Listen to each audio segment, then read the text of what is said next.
और इसी बात का बड़ा आदमी कौन है? उसके घर कोई आता ही नहीं है। सुबह बाई घंटी बजाती है, शाम को दूध वाला, बीच में कोई आता ही नहीं है। मेरे पिताजी मेरे घर आते हैं तो वो लोगों से कहते हैं, बड़े खुश होते हैं, कहते हैं यार ये आदमी ठीक है, इसके यहाँ 10 आदमी चाय पीते हैं, 20 आदमी खाना खाते हैं, 5 आदमी सोते रहते हैं, ये ठीक है। मैं जोशी जी से असहमत हूं जो कह रहे हैं कि पहले शिक्षा लाइए।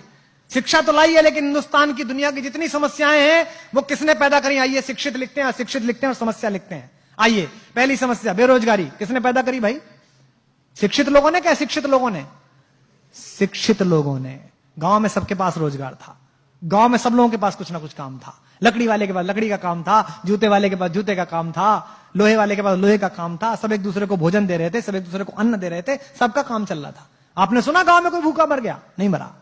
ये शिक्षित लोगों ने पैदा की। प्रदूषण किसने पैदा किया? गांव में प्रदूषण देखा कभी? किसने पैदा किया? शिक्षित लोगों ने।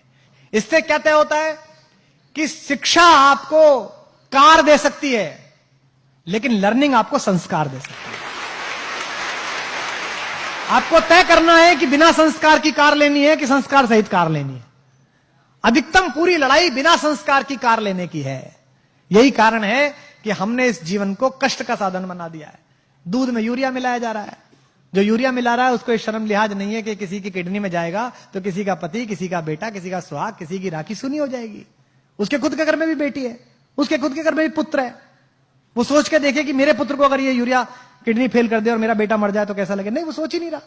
उसको लगता है 1000 रुपए फालतू मिल रहे, थोड़ा सा यूरिया मिला दो। सब्जी वाला यही कर रहा है आपके साथ, अफसर आपके साथ यही कर रहा है, सरकारें आपके साथ यही कर रही हैं, नेता आपके साथ यही कर रहे हैं, क्योंकि हमने इस पूरे प्रोसेस को लर्निंग का बनाया ही नहीं है। हमने इस पूरे प्रोसेस को शिक्षा का बनाया है। और मैं आपसे निवेदन करता हूं कि शिक्षित हो जाइए, पढ़िए, खूब पढ़िए, रिसर्च करिए, इंजीनियर बन जाइए, डॉक्टर बन जाइए, आईएएस बनिए, पीसीएस बनिए, लेकिन लर्निंग सीखिए। कोई नासा नहीं गए थे वो गांव के लोग जो गौरैया को धूल में लेटते हुए बता देते थे कि आज पछुआ के साथ बादल आएंगे। उसने अनुभव से ये जाना था। तो इसका मतलब कुछ ज्ञान ऐसे हैं जो अनुभव से ही आते हैं। महिलाएं बैठी हैं, मातृशक्ति बैठी हैं, मातृशक्ति इस नगर का प्रतिनिधित्व करती हैं। लोग कहते हैं ना बच्चा पैदा हुआ, बच्चा पैदा नहीं हुआ, बच्चे के साथ एक और चीज पैदा हुई, मां पैदा हुई। उससे पहले वो भाभी थी, बेटी थी, बहन थी, मां नहीं थी। अब वो मां पैदा हुई है। मेरी पत्नी मेरी बेटी को डांटते हुए अक्सर कहती है, तू बनेगी ना मां तब पूछूंगी तुझसे। उसको लगता है खराब बात है। अरे ये सही बात है, क्योंकि उससे पहले वो सिर्फ बेटी थी, सिर्फ वो पत्नी थी, सिर्फ वो बहन थी। जिस बार पहली बार उस शिशु ने आकर किलकारी भरी, उस दिन मां को पता चला कि मैं मां हूं, मेरा बोध क्या है, मुझे जगना इसके अनुसार है, मुझे सोना इसके अनुसार है, मुझे इसका सब काम करना है। उस दिन से उसका बोध पैदा हुआ। तो जैसे आप ज्ञान के साथ यात्रा करते हैं, आपके मन में नई जिज्ञासा पैदा होती है, तो यकीन मानिए आप भी पैदा होते हैं, साथ साथ आप भी नए तरीके से पैदा होते हैं। जब आप कोई चीज पढ़ते हैं और आपको एकदम चेतना आती है कि यार क्या अद्भुत बात पढ़ी, तो ये मानिए कि थोड़ा सा जन्म आपका हुआ है। अब आपको तय करना है कि आपको अधूरा पैदा होना है कि पूरा पैदा होना है। आपको विकल दिव्य अंगों के साथ पैदा होना है कि संपूर्ण सुशोभित शरीर के साथ पैदा होना है। इसलिए पढ़िएगा तो ये सोच के मत पढ़िएगा कि ये पास करना है, ये सोच के पढ़िएगा कि मुझे ये जानना है, ये मेरी इच्छा है, ये मैं जानना चाहता हूं। अधिकांशतः हम जो पढ़ रहे हैं, हम ये पढ़ रहे हैं कि ये इतना है, इसको ऐसे करने से ऐसे हो जाएगा। इससे जीवन आगे नहीं जाएगा। गांव में मैं गया तो वो एक गांव के प्राइमरी स्कूल की पहली दूसरी क्लास की अंग्रेजी की किताब देखी, आपने भी देखी होगी। उसमें लिखा हुआ था जी फॉर जेंटलमैन।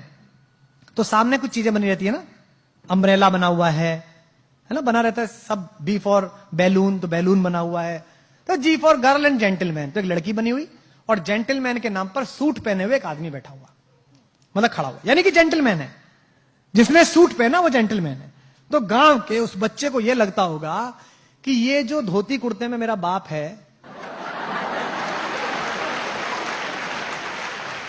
ये जो खेत में जाता है, गुरु ये जेंटलमैन नहीं है।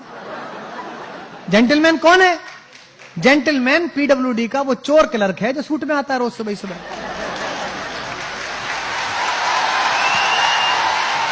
यही तो हुआ। तो जेंटलमैन की परिभाषा क्या बनाई आपने? वस्त्र से बना दिया। आपने बच्चे के दिमाग में आरोपित कर दिया भाव कि जेंटलमैन होना मतलब कपड़े ऐसे पहनना। हमारी भी ब्रांड की टीम लोग कहते हैं कि ये क्या पहन लेते हो आप, आज ही कह रहा था ये क्या पहन लिया। मैंने कहा मेरी कमीज सुनेंगे कि मुझे सुनेंगे?